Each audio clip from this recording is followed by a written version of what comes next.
जो कि दुरुस्त हो ही नहीं पाएगा, न हो पाएगा, न अपने आप में ये मेरे गर्भ में आएगा, न पिता के गोद में आएगा। परंतु कथा का इतना परिणाम है कि जान अनजान जैसी भी परिस्थिति में कथा को, धर्म को, संस्कृति को अगर अपनाते हैं तो अपना प्रभाव और स्वभाव लेकर है। आप कहते हैं, ऐसा कहा जाता है कि भाव प्रभाव अपना करिए, बताया गया। अब इसका मतलब कुछ लोग इसका अर्थ करते हैं कि चाहे भाव से होगा तो भाव से, तो भाव प्रभाव का मतलब ही नहीं कि अपने आप में कहीं आगे कोई उपद्रव शुरू कर देंगे। यहाँ भाव प्रभाव का मतलब होता है गुण, उसकी विशेषता, उसकी गरिमा, उसकी महिमा। यहाँ तो भाव का मतलब यह है कि नहीं कि मतलब कि अपना गलत व्यवहार आचरण करने लगे, नहीं नहीं। अगर किसी के गुण, महिमा, स्वभाव को नहीं भी जानते हो, अगर अपना अच्छे कर्मों किया जाए तो अपना वो परिणाम दिखाएगा, अपना प्रभाव दिखाएगा। इसलिए धन्य है ध्रुव जी महाराज जो माता सौतेली माता सुरुचि के कटु वचनों को सुन करके और वन में तपस्या करने गए। प्रणाम कहा हुआ, कथा का प्रणाम हुआ, माता के पास आए, माता ने और संस्कार भर दिया। लेकिन सुरुचि ने तो कटु वचनों कहा था, लेकिन माता सोचती है बेटा तुम्हारी सौतेली माता ने इसमें गलत कहा क्या कि तुम इतना नाराज हो? धुरी तो थोड़ा सा क्षत्रिय कुमार है, राजकुमार है, क्यों नहीं गलती कहा? उसने कहा कि पहले जाओ तो अपना तपस्या करो, तपस्या का फल होगा कि मेरे घर में आओगे, मेरे घर में आने के बाद तो पिता को में ठोको। इसका मतलब मेरी सौतेली माता सुरुचि ने अपने गर्भ को भगवान से श्रेष्ठ बता दिया कि पहले तुम मेरे अपना तपस्या करो और तपस्या का फल हो कि तुम मेरे घर में आओगे। मैंने तपस्या छोट हो गया और घर मेरा बड़ा हो गया। सुनीति ने क्या बेटा, भले तुम्हारी सौतेली माता को आने का तरीका अलग हो, लेकिन भगवान की साधना करने को तो बताया नहीं। छोटा बालक होता है, कहीं पानी प्यास लगा हो, आम लाम लाम आम लाम कहते रहते हैं, माता क्या करती है? पानी पिलाती है, भोजन कराती है ना।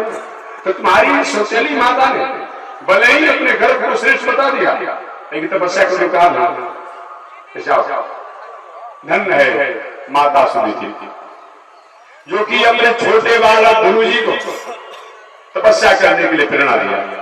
कुलम पवित्रम जननी कृतार्था वसुंधरा भगवती च धन्या देशे चलो के पितरोपि धन्या। कुलम पवित्रम, अगर भगवान का एक भी भक्त हो जाता है तो कुल पवित्र हो जाता है। कुलम पवित्र, कोई भी ऐसा कुल नहीं होगा जिसमें दोष नहीं होगा, ऐसा कोई भी कुल नहीं होगा। याद रखिएगा, कोई भी ऐसा कुल खानदान नहीं होगा जिसमें कोई न कोई दोष नहीं होगा। कोई नहीं सकता, हो ही नहीं सकता। आज से लगभग 10 पीढ़ियों के अपने आप में आप इतिहास में याद करिए अपने कुल खानदान को, या पूछिए कहीं किसी कुल खानदान में गर्भपात हो गया होगा, कहीं गर्भ के लड़का को मुआ दिया गया होगा, कहीं और किसी प्रकार कुछ हो गया, किसी बालक जन्म दिया उससे संस्कार भी न किए, कहीं छोटे अवस्था मर गया संस्कार नहीं किया गया होगा, कहीं और किसी प्रकार हो गया होगा। कोई भी ऐसा कुल खानदान नहीं है जिसमें कुछ न कुछ दोष नहीं हुआ हो। ऐसा अगर दोष हुआ हो, लेकिन भगवान के भक्त हो जाते हैं तो कुल पवित्र हो जाता है। कुलम पवित्रम जननी कृतार्था, माता भी कृतार्थ हो जाती है। वसुंधरा भगवती च धन्या, ये वसुंधरा जो है वो धन्य हो जाता है। देशे चलोगे, देश भी धन्य हो जाता है, लोग भी धन्य हो जाता है। देशे चलोगे पितरों की धन्या, वो पितर लोग भी धन्य हो जाते हैं। जैसा कुलम वैश्य नाम है, इस कुल खानदान में भगवान के एक ही भक्त हो जाते हैं, वह कुल खानदान परिवार वह भगवान का कृपा का अधिकारी हो जाता है। धन्य है ध्रुव जी महाराज। सौतेली माता ने अपमान और कटु वचनों को बोला। ध्रुव जी महाराज ने अपने सुनीति माता द्वारा उस वचनों को मधुर भरी रानी ने संतुष्टि को प्राप्त किया और चल दिए तपस्या करने लगे। जंगल में नारद जी महाराज से मुलाकात हुई। नारद ने कहा कि छोटा बालक राजकुमार है, जंगल में जा रहा है, परीक्षा ले लिया। तपस्या पूजा पाठ योग साधना ऐसी नहीं होती है। किसी वस्तु का अभाव हुआ बहुत बड़ा तपस्वी का वेश बना ले। एक देहात में कहावत है कि वृद्ध वेश्या तपस्विनी, ऐसा नहीं होना चाहिए। कैसी वृद्ध वेश्या तपस्विनी। एक वेश्या थी, वृद्ध हो गई थी, शरीर के चांद लटक गए थे, आंख में धस गए थे, दिखाई नहीं पड़ रहा था, कान से सुनाई नहीं पड़ रहा था, दांत टूट गए थे, लार गिर जाते थे। अब वो अपने आप को कौन उसके पास कंज्यूमर आएगा जी? कोई कंज्यूमर आएगा? कोई नहीं ग्राहक आएगा।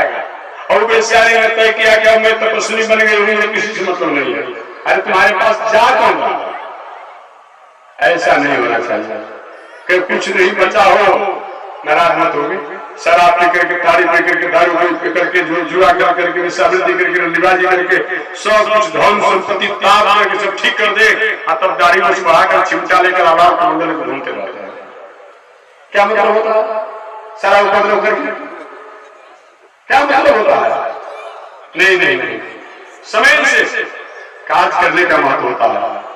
अभी बरसात का समय है, भादों में और सावन में कोई गेहूं की बुनाई करेगा तो होगा। समय का महत्व न होता है जी, समय का महत्व होता है। कोई बो भी देंगे तो उग तो जाएगा, लेकिन उसमें से फल फल नहीं निकलेंगे। याद रखिएगा, फल फल नहीं निकलेंगे तो सबसे समय का महत्व बताया गया। समय का महत्व होना ही चाहिए, इसलिए सबका महत्व बताया गया। समय की अनुकूलता होनी ही चाहिए। धन्य है ध्रुव जी महाराज तपस्या करने जब चले, बीच में नारद बाबा मिल गए। सोचे कि परीक्षा ले ले कि बालक कहीं माता के आवेश में आकर के, माता ने जो कटु वचनों को बोला इसी के आवेश में आकर कहीं नहीं जा रहा है ना, कुछ दिन बाद भटक जाएगा। रास्ते में मिल गए नारद जी के, बेटा मंगल हो तुम्हारा। कौन हो तुम? अपना परिचय होता। मेरी माता का नाम सुनीति है, मेरी सौतेली माता का नाम सुरुचि है, मेरे पिता का नाम दानपाल है। मेरे पिता ने मेरी सौतेली माता के वचनों में आकर, प्रभाव में आकर, स्वभाव में आकर मेरी माता और मुझके प्रति उनकी स्थिति ठीक नहीं है। एक दिन मैं अपने पिता की गोद में बैठना चाहता था, मेरे पिता तो नहीं बोल पाए। एक मेरी सौतेली माता सुरुचि ने कहा कि नहीं तुम नहीं बैठ सकते। मुझे कटु वचन में बोला और कहा कि जाओ तुम भगवान की तपस्या करो, तपस्या के बाद भगवान प्रसन्न होंगे और तब तुम मेरे गर्भ में आओगे और तब पिता के गोद बैठोगे। मेरी माता ने उसी बातों को अनुमोदन कर दिया। मैं अपनी माता की आज्ञा को मान करके और मैं तपस्या करने जा रहा था। नारी की बेटा इतनी छोटी अवस्था में और छोटी छोटी बातों पर माता और माता में कोई अंतर नहीं होता है। सौतेली माता ने कुछ कर ही दिया, इतने आवेश हो गया फिर लौट जाओ घर की तरफ। जंगल में तपस्या करने का सहज काम नहीं है। जंगल में बड़े बड़े हिंसक जीव मिलेंगे, खा जाएंगे, भोजन नहीं मिलेगा, कंकड़ होंगे, कांटे होंगे, कहाँ रहोगे, कैसे रहोगे? लौट जाओ। ध्रुव जी महाराज के पहले अपने परिचय बताइए ना, कौन है? मैं लौटने की बात कर रहे, कौन आप है? भगवान ने कहा कि मैं भगवान नारायण हूं। मैं नारायण हूं, नारायण का भक्त हूं मैं अपने आप। ध्रुव जी महाराज आपका नाम नारद, नारद आप नहीं हो सकते हैं और भगवान का भक्त नहीं हो सकते हैं। नारायण के भक्त और नारद ऐसा बड़ा होगा। नारद का मतलब तो होता है जो बिगड़े हुए काम को सजा ले, सवार ले, बना दे, उसी का नाम नारद है। और हमारा बना हुआ काम आप बिगाड़ दिया। माता ने आज्ञा दिया तपस्या करने के लिए आकर घर लग जाओ। महाराज जी आपको तपस्या बताने आता, तपस्या की विधि बताना जानते होंगे। तो बताइए, नहीं जानते हो विधि बताना, आप अपना काम कीजिए, अपना रास्ता देखिए, अपना रास्ता देखिए। नारी समझ गए, चेला ठीक है, चेला ठीक है अपने। अब ठीक बेटा, तुमको मैं द्वादश अक्षर मंत्र का उपदेश देता हूं और इसको तुम साधना करना जाकर के वृंदावन के मधुबन में, और भगवान की कृपा होगी। ओम नमो भगवते वासुदेवाय। वही नारद जी की आज्ञा से श्री ध्रुव जी महाराज ओम नमो भगवते वासुदेवाय इस मंत्र का जाकर के और समय से कोई भी तपस्या साधना भी धीरे धीरे करना चाहिए। याद रखिएगा, कोई भी तपस्या साधना ये नहीं कि शरीर में बहुत शक्ति नहीं हो, कहीं निर्जला एकादशी कर दे, अभी आने वाला है ना निर्जला एकादशी आने वाला। शरीर की तो भीम दादा ने किया था निर्जला एकादशी, क्योंकि भीम दादा खाने के बहुत बड़े शौकीन थे, बहुत खाते थे, अब थोड़ा मार नहीं खाते थे, अच्छा खाते थे, अच्छा खाते थे। भीम दादा के पास भोजन कम करिए, उसे मार करके ठीक कर देते थे, मारने लगते थे। ऐसे में नहीं कह रहा हूं, एक पौराणिक कथा आती है कि एक बार भीम जी अकेले चल दिए द्वारिकापुरी की तरफ, एक चलो गोविंद से मिलेंगे, और गए जो अपने आप द्वारिकापुरी में। उसमें द्वारिकापुरी के दरबार जो गेट के पार थे, भगवान भीतर भोजन जिम रहे आ रहे थे। अचानक दरबार में देखिए, समझे तो जरूर अपने आप भीम दादा है, फिर भी अपने आदेश वाला धैर्य ध्यान करने वाले हैं। इधर आदेश देने के लिए तो गए पारदार, गेट पे जो पहरा देने वाले थे, कहे जाकर महाराज हस्तिनापुर से भीम दादा आए हैं, अर्जुन के भाई धर्मराज ऋषि के भाई भीम जी मिलना चाहते हैं। भगवान प्रसाद पा रहे भीम भोजन कर रहे हैं। अब उसमें मैं तो भीम से मिलेंगे नहीं कि भीम मेरे भोजन को देख लेंगे अपने आप में। भीम बहुत भोजन करते हैं, पेटू आदमी है, मेरे को उनका अपना स्वभाव प्रभाव पड़ जाएगा, मेरा भूख समाप्त है, उनका भूख अधिक हो जाएगा, इसलिए मेरा भूख और भोजन कमजोर हो जाएगा, उनकी दृष्टि पड़ते ही, इसलिए कर दे कभी मैं नहीं करूंगा, बैठे रहता मैं यहाँ जाकर। एक भीम दादा माने नहीं, क्या करें, तो भीतर जाहिर रहे। अचानक इनके कान में सब सुनाई, हमको ऐसे किसी बारे ऐसे द्वारिकाधीश कर और दरबारों को धैर्य मोटा तजते। क्या कहा कृष्ण, क्या तुमने कहा, मेरे को तुमने पेटू कहा, भोजन करने वाला कहा। अरे कृष्ण, अरे द्वारिकाधीश, तुमसे अधिक पेटू कौन हो सकता, तुमसे अधिक भोजन करने वाला कौन हो सकता है। महाप्रलय के समय में सारे दुनिया को तुम अपने पेट में डाल लेते हो, और हमको तुम पेटू कहते हो। ब्रह्म छत्र चौदह कहा गया है, ब्रह्म छत्र चौदह कहे भीम जी। द्वारिकाधीश याद है, महाप्रलय जब होता है, उस महाप्रलय के समय ब्रह्म छत्र चौदह ब्राह्मण छत्र इत्यादि को, ये चारों वर्णों को तुम भात बना देते हो।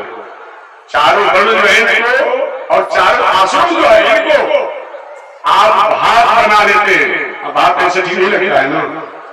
और बाकी जो है प्रकृति की सारी व्यवस्था जो होती है, नदियां इत्यादि जलाशय झरने जो कुछ भी होते हैं, उनको आप दाल बना देते हैं। और वृक्ष इत्यादि पर्वत जो होते हैं, उनको सब्जी बना करके और सारे प्रकृति को अपने पेट में आप डाल देते हैं। आपसे बड़ा कौन हो सकता है। अरे अरे महाराज आइए आइए, इसी तरह मैंने हंसी में किया, अपना बैठे बैठे बैठे भीम दादा को बैठा दिया।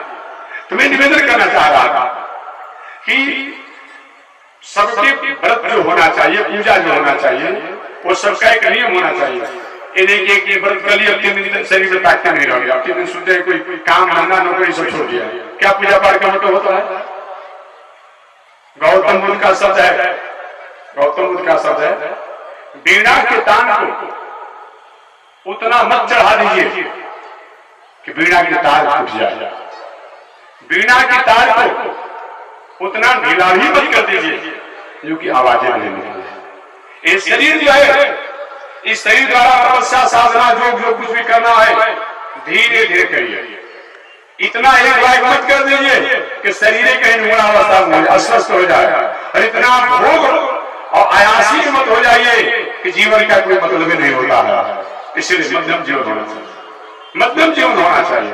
बताया गया भीम दादा भीमसेनी एकादशी आएगा जी, शायद 9 तारीख को है, 9 तारीख को है। क्या मनाया जाता है? 9 तारीख को भीमसेनी एकादशी मनाया जाता है। क्यों मनाया जाता है? एक बार भीम दादा ने जाकर के भगवान से पूछा, प्रभु आपकी प्रशंसा सबसे अधिक कैसी होती है? भगवान ने कहा मेरी प्रशंसा करने के लिए तो योग भी है, तपस्या भी है, साधना भी है, आराधना भी है, पूजन भी है, यजन भी है। इस तरह मैं प्रशंसा हूं, इसलिए एकादशी व्रत करना चाहिए। भीम दादा के हमारे से एकादशी व्रत नहीं होगा, हम रोज भोजन करेंगे। एक बार से काम नहीं करते, 2-3 बार करते हैं अपना। और कोई उपाय बताइए? तो भगवान के ठीक है, चलिए और कुछ नहीं हो रहा है तो जेठ के जो अपने आप में शुक्ल पक्ष का एकादशी जो आवे, उस एकादशी को अपने आप में करने से 24 एकादशी के पुण्य प्राप्त हो जाएंगे। यही उपाय है। संभव तो सभी एकादशी करना चाहिए, लेकिन जेठ शुक्ल पक्ष की एकादशी जो है उसको कर लेने से 24 एकादशी का पुण्य प्राप्त होगा। ऐसी अगर संभव हो तो निर्जला हो जाना चाहिए। भीम राजा ने सोचा कि चलो तो जरूरत तो नहीं, लेकिन एक दिन तो बर्दाश्त कर ही लेंगे। वही भीम जी ने जेठ शुक्ल को निर्जला एकादशी किया। आज जब निर्जला एकादशी किसी तरह से 24 घंटा किए तो कहे प्रभु हम तो व्रत करते नहीं है, लेकिन कर लिए अपने आप में, तो ये व्रत जो होना चाहिए हमारे नाम पर हो जाना चाहिए। इसलिए वो जेठ शुक्ल पक्ष की एकादशी है, एक उसी समय से वो भीम जी के नाम पर एकादशी हो गया, जिसका नाम हो गया भीमसेनी एकादशी। भीमसेनी एकादशी हो गया अपने आप। तो मैं निवेदन करना चाहूंगा कि शरीर द्वारा उतना ही व्रत उत्सव महोत्सव कीजिए जो हो जाए अपने आप में। ऐसा पूजा पाठ तपस्या मत कीजिए जो शरीर का कोई मतलब नहीं रहता।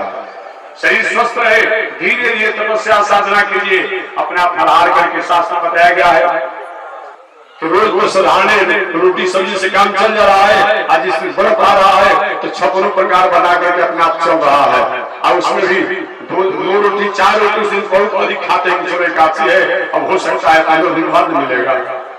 ये व्रत का मतलब नहीं होता। हमारी माताएं व्रत करती है ना जी, माता जी शायद कौन तो व्रत होता है, जीव क्रिया कुछ करने वाला होता है, वही होता है। एक दिन पहले अपने आप में भी खूब बढ़िया से खाद से बनाएगी, खाएगी, रात में खाती है अपने आप में, कहें कि अगला दिन खाना नहीं है। ये क्या मतलब होता है भाई? क्या मतलब होता है? रात भर खाया जाता है, जब अपना तो रात का खाना खोले, कहें के लिए अगला दिन कुछ खाना नहीं है। ये कोई पर्व है, कोई व्रत है? ऐसे अपने आप रात नहीं खाया जाएगा, एक उस दिन रात भर खाया जाएगा। इतना नहीं, व्रत के बाद ही अगला दिन जो पकवान होगा वो सब बनाया जाएगा अपने आप और सब खाया जाएगा। ये व्रत है? ये व्रत है कि पिकनिक है? ये पिकनिक मना रहे हैं, व्रत कर रहे हैं? नहीं नहीं, व्रत का मतलब क्या होता है? संयमित जीवन, कम से कम आहार से व्यवहार से कम वस्तु व्यवस्था में काम चल सकता। ये मैं कहना चाहता हूँ, ये व्रत है।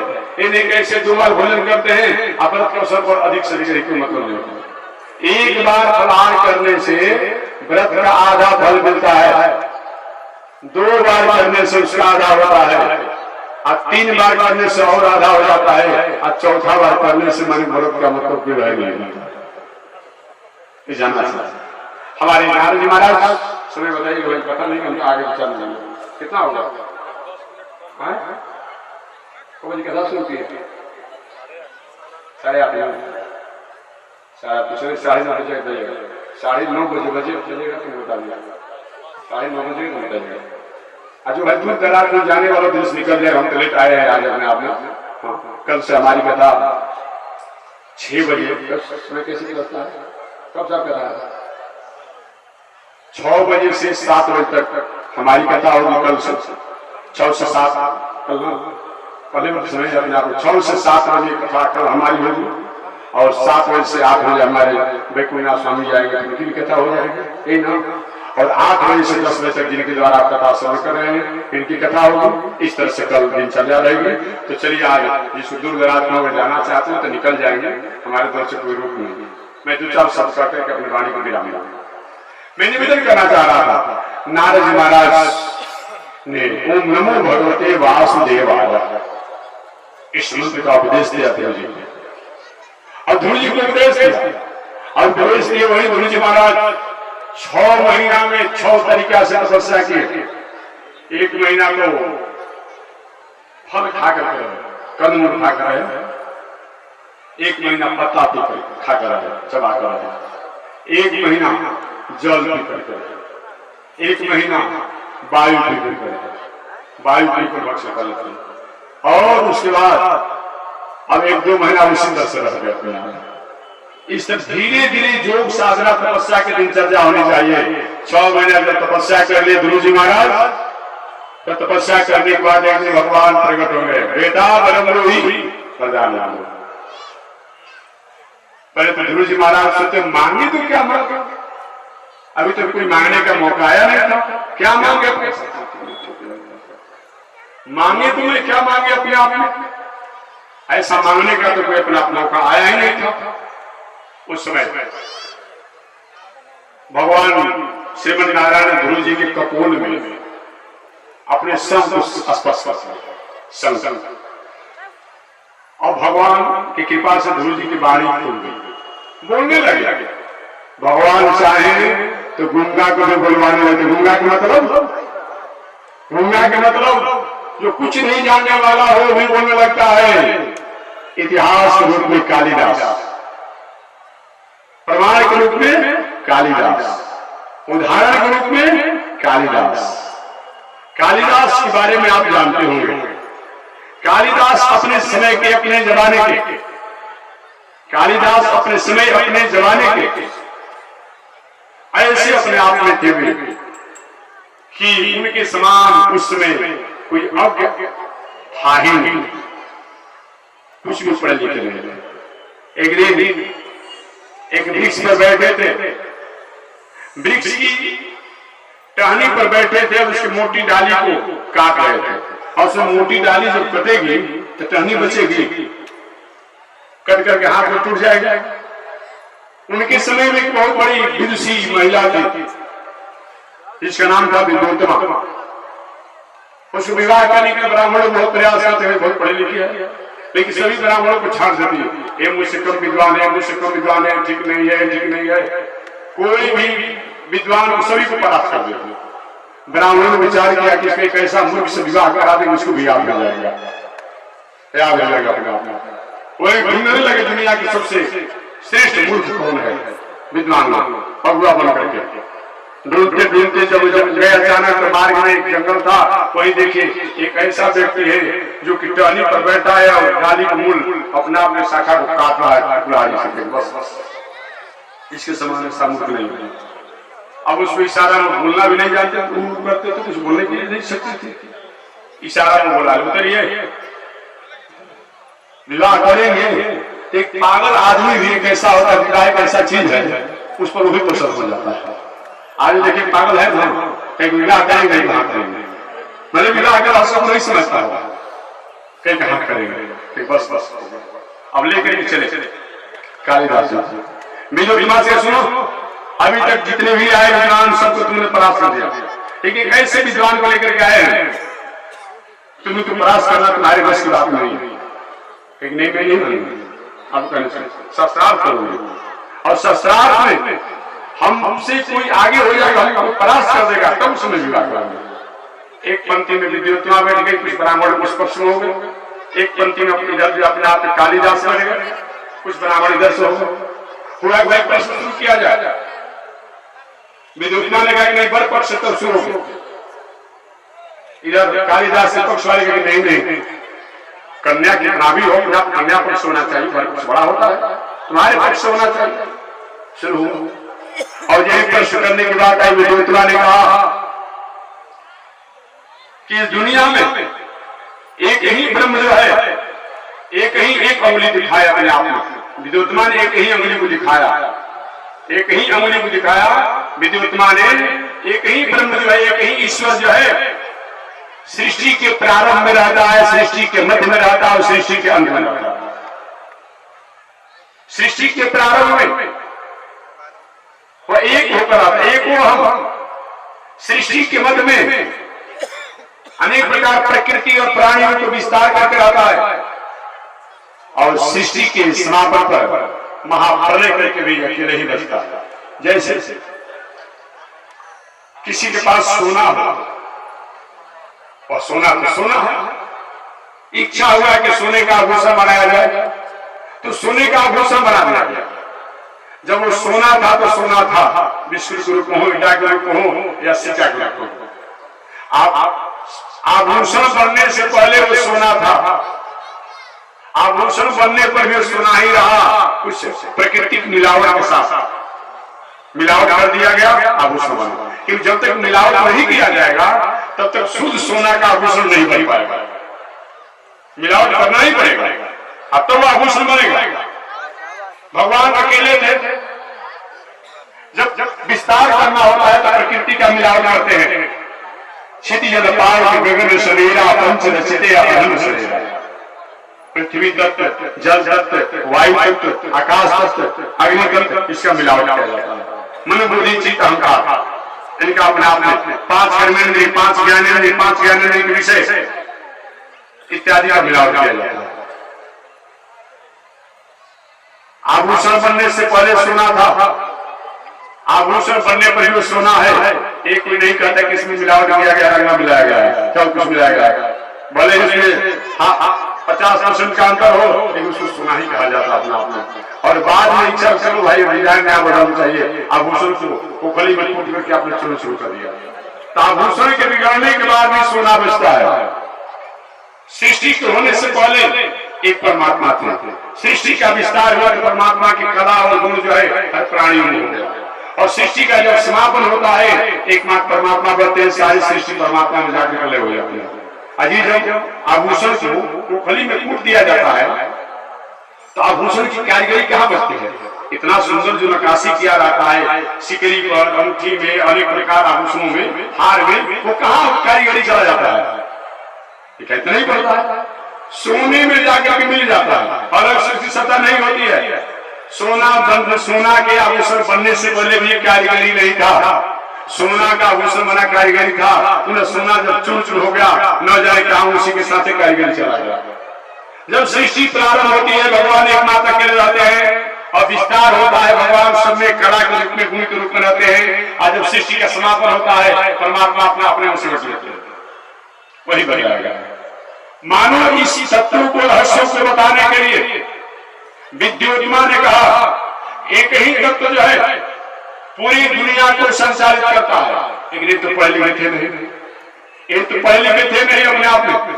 अब इनको समझ में आया कालिदास जी को कि तुम्हारा एक आंख खोल दिया, तो कालिदास ने क्या किया, जब विद्योत्मा ने एक अंग दिखाया तो कालिदास ने 2 अंग दिखा दिया।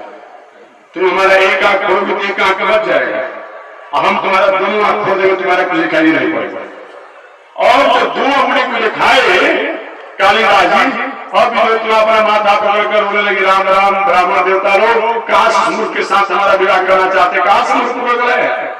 हम तुम्हारे एक ही ब्रह्म, एक ही ईश्वर परमात्मा जो है पूरी दुनिया के नियामक और नियंता है, 2 अंगुली दिखा रहा।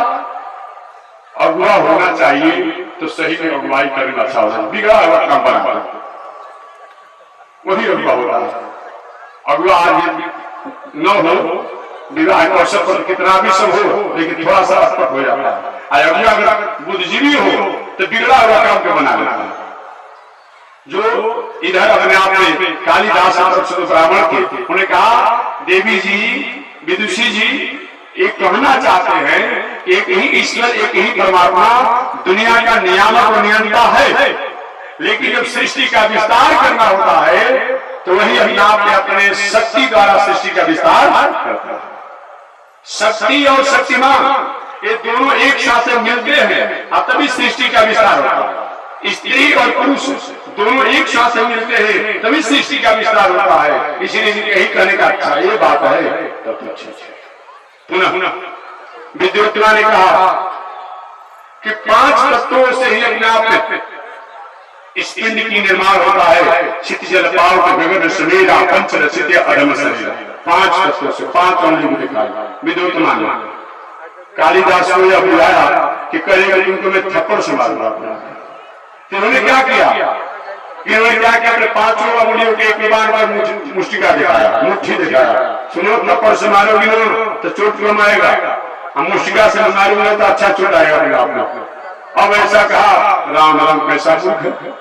मैं कहती हूँ कि 5 तत्वों से प्रकृति बनती है अपने आप में और शरीर का निर्माण होता है। मुष्टिका दिखा रहा है।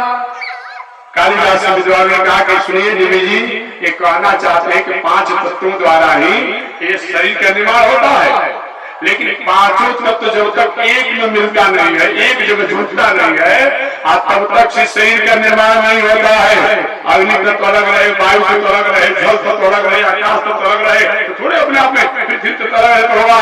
5 जब एक जगह मिलेगा तब तो होगा अपने आप में। यही ये कहना चाहते हैं। बात भी ठीक है। सीमेंट अलग होके, बालू अलग होके, गिट्टी अलग हो, ईटा अलग हो, छड़ अलग हो, मकान कहलाएगा?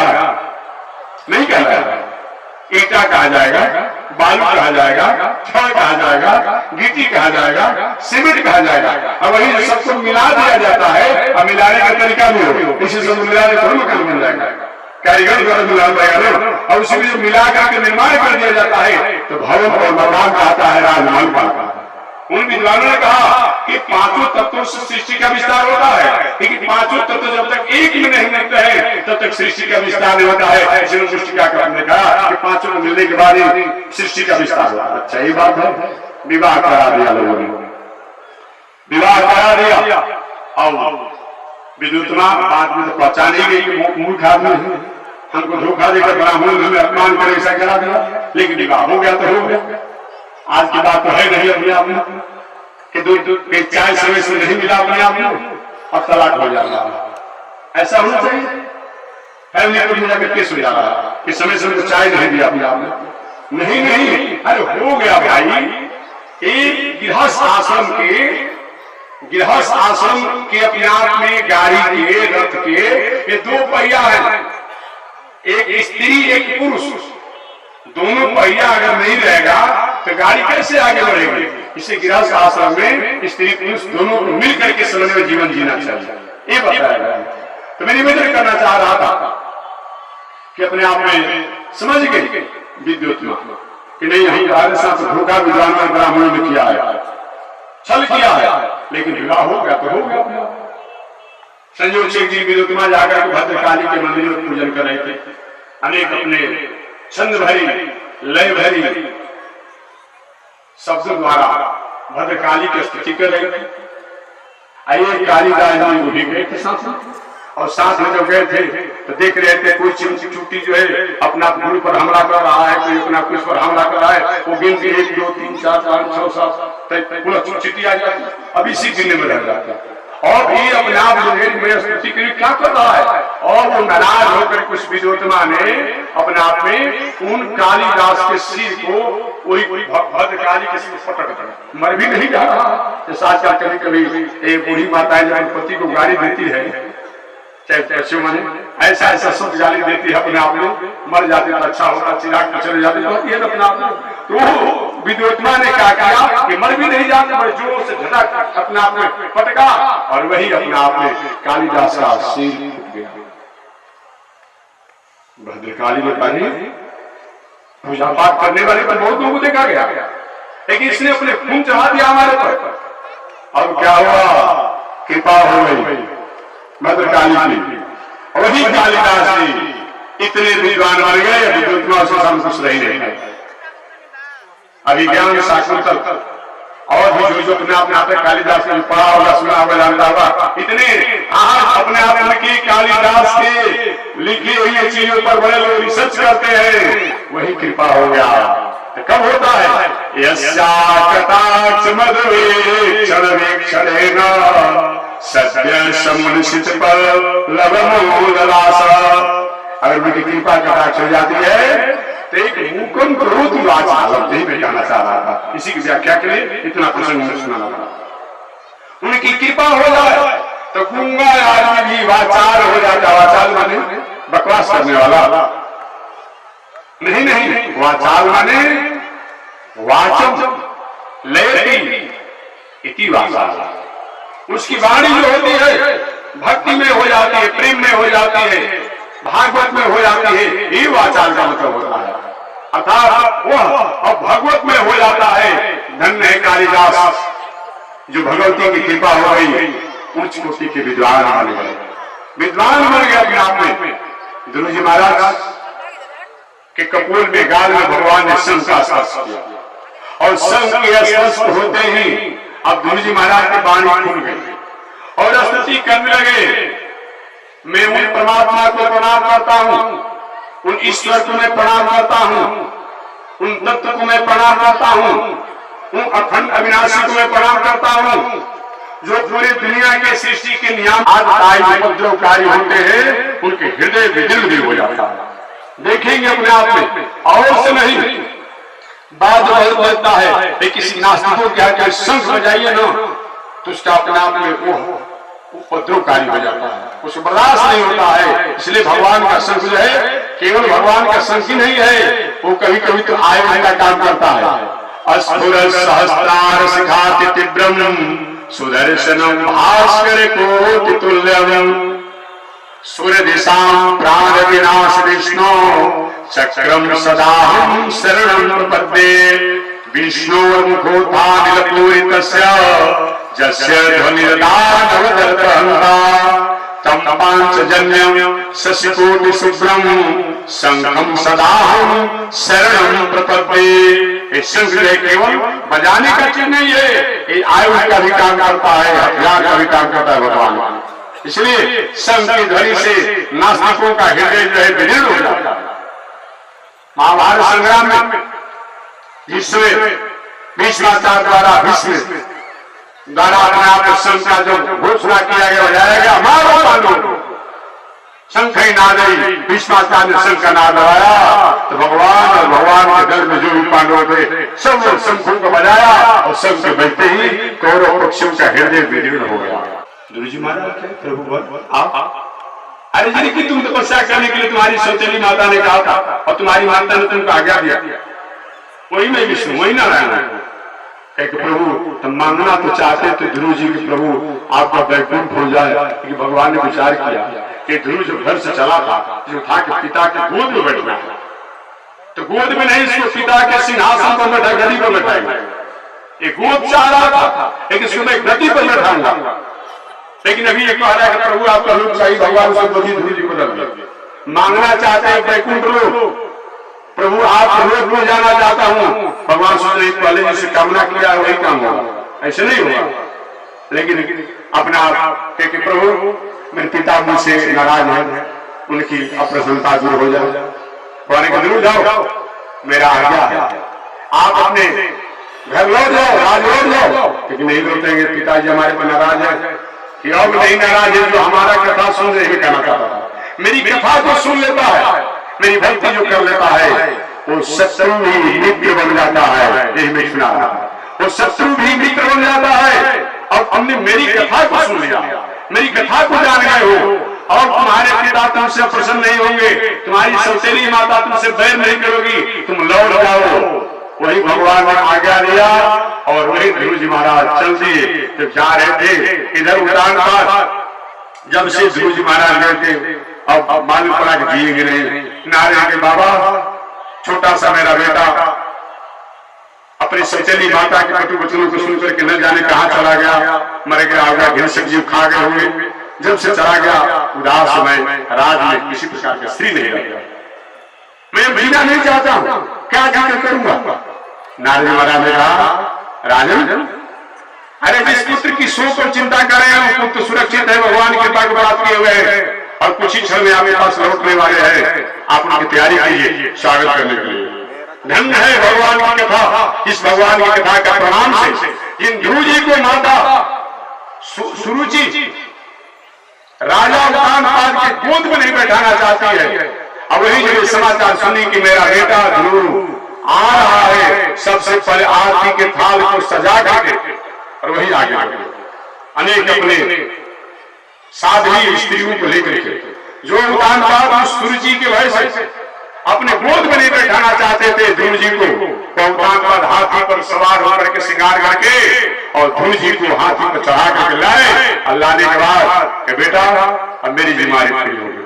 ध्रुव जी के पिताजी अब मैं छोटी अवस्था में 8 वर्ष की अवस्था थी, अब मैं छोटी अवस्था में हूं, ये क्या करें कि बेटा योग्यता छोटा और बड़ा नहीं देखा जाता है। मिर्चा का छोटा सा टुकड़ा भी जो होता है वो भी अभी उतनी ही पिटाई में रहता है जितना बड़ा होता है। शालिग्राम का छोटा सा अपने आप में जो बड़ा हो उतना ही उसका महत्व होता है। तो अपने आप में तुम्हारी योग्यता है, उम्र भले छोटी हो सकती है, मेरी बीमारी पूरी हो गई, पूरी हो गई। और वही हमारे उतान पाद ध्रुव जी महाराज को राज सिंहासन पर बैठा दिए और राज सिंहासन पर बैठा करके उतान पाद तपस्या साधना करते हुए अपने जीवन को कल्याण किए। वही सुरुचि के पुत्र जिसका नाम था उत्तम, वो उत्तम अपने आप जाके एक बार यक्षों से जाकर संग्राम कर दिए, यक्षों ने मार डाला। अपने पुत्र के मृत्यु की समाचार सुनकर के सुरुचि जो थी वही मृत्यु को प्राप्त कर गए। उतान पाद साधना करके जीवन स्वीकार किए। वह ध्रुव जी महाराज ने कुछ समय के लिए तो अपने आप में यक्षों से संग्राम किया, मेरे भाई को अपने क्यों मारा। बहुत यक्षों का संहार हुआ।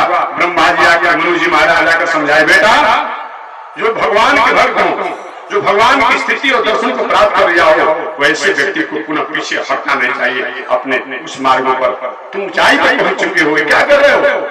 हिंसा से हिंसा की बदला ली जा सकती है क्या? अगर हिंसा हो गया तो हिंसा से हिंसा की बदला ली जा सकती है? नहीं नहीं, तुम्हारे भाई को एक यक्ष ने मारा है और तुम कितने यक्षों को मार दिया, ये क्या मतलब होता है?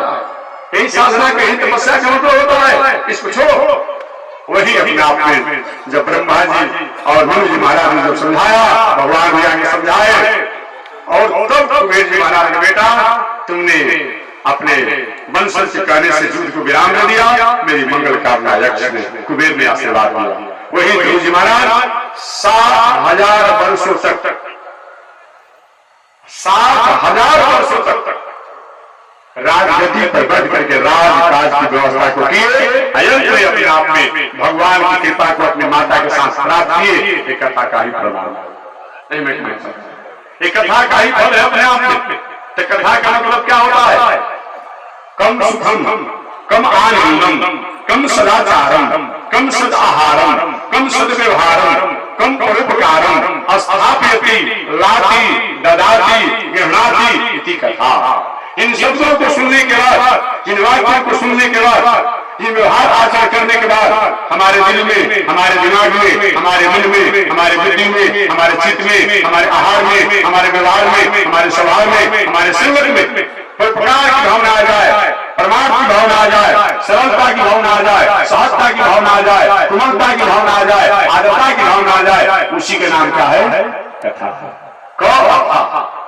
कौन माने? दुनिया में कोई भी किसी प्रकार के गलत कर्म है, आचरण है, जिन शब्दों को सुनने के बाद, जिन घटना को सुनने के बाद, जिन उपदेश को सुनने के बाद, जिन चरित्र को सुनने के बाद दिल में, दिमाग में, मन में, बुद्धि में, चित्त में कोई गलत स्थितियां हो, गलत आचरण हो, गलत उठन बैठक हो, वो हमेशा हमेशा के लिए त्याग हो जाए और अच्छी आचरण को दिल, दिमाग, मन, बुद्धि में स्थापना हो जाए, उसी का नाम क्या है? कथा। श्रीमन नारायण लक्ष्मी नारायण, श्रीमन नारायण लक्ष्मी नारायण, श्रीमन नारायण नारायण नारायण, श्रीमन नारायण नारायण नारायण। आग लगी आकाश में बरसन लगे अंगारों, काश में बरसन लगे, संत नहीं होते जग में तो जल मरता संसार, संत नहीं होते जग में तो जल मरता संसार।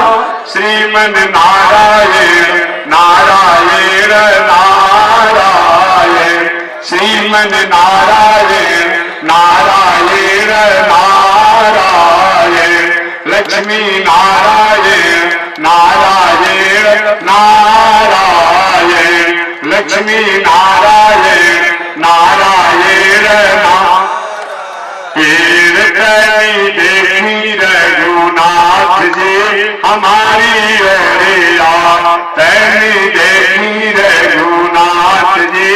हमारे ओरिया तैनी ताकी रघुनाथ जी हमारे ओरिया तैनी ताकी रघुनाथ जी हमारे बगसर में आके रवा तेरे काट मरली बगसर में आके रवा तेरे काट मरली तैनी देखी रघुनाथ जी हमारी ओरिया तैनी ताकी रघुनाथ जी हमारी ओरिया तैनी ताकी रघुनाथ जी हमारी ओरिया श्रीमन नारायण नारायण नारायण श्रीमन नारायण नारायण नारायण लक्ष्मी नारायण नारायण नारायण